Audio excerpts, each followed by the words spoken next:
আসসালামু আলাইকুম রহমতুল্লাহি ওয়া বারাকাতুহু। আশা করি আলহামদুলিল্লাহ আমার ভিডিও যারা দেখেন সবাই ভালো আছেন। ইনশাল্লাহ আমিও ভালো আছি। আমি একজন সৌদি আরব প্রবাসী। বর্তমানে আমি সৌদি আরব জেদ্দাতে থাকি, একটি মেনটেন্যান্স কোম্পানিতে কাজ করি। আলহামদুলিল্লাহ সব কিছু মিলে শুকরিয়া আল্লাহর কাছে ভালো আছি। তো আসলে ভাই আমরা বিদেশে থাকি, কিন্তু আমরা অনেক সময় দেশে আমরা কী কী খাইছি এগুলা খুব মনে পড়ে খাওয়ার জন্য। তা আসলে আমরা ভাই ডিউটি করার ফাঁকে আসলে অত সময় পাই না। তো আমাদের সপ্তাহে একদিন বন্ধ থাকে।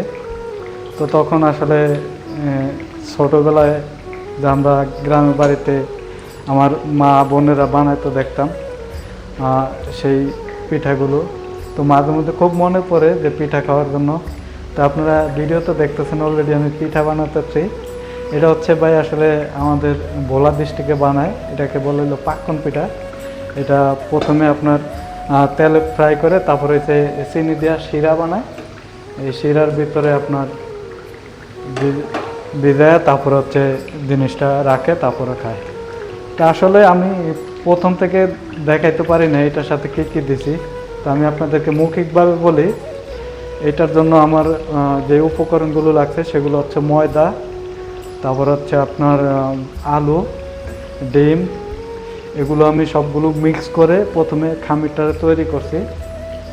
তারপরে হচ্ছে এটা আমি বেলুনের সাহায্যে বেলছি। বেলার পরে তারপরে এগুলো আপনার খুব সুন্দর করে ডিজাইন করছি। আসলে ভাই আপনার অনেক সময়ের ব্যাপার, এই জন্য ডিজাইন তেমন একটা বেশি ডিজাইন করি নাই। আমি আপনাদেরকে জাস্ট দেখাই। দেখেন আসলে সময় স্বল্পতার জন্য কোনো রকম ডিজাইন করে আর কি পিঠাগুলো তৈরি করছি। তো যারা বিশেষ করে বরিশাল বিভাগের যারা এই ভিডিওটি দেখবেন, অবশ্যই ভাই একটা লাইক, একটা কমেন্ট, একটা শেয়ার করবেন। এবং পিঠাগুলো কীরকম হয়েছে আসলে আমি তো আপনাদেরকে খাওয়াতে পারবো না, যেহেতু আপনারা ভিডিওর মাধ্যমে দেখতেছেন।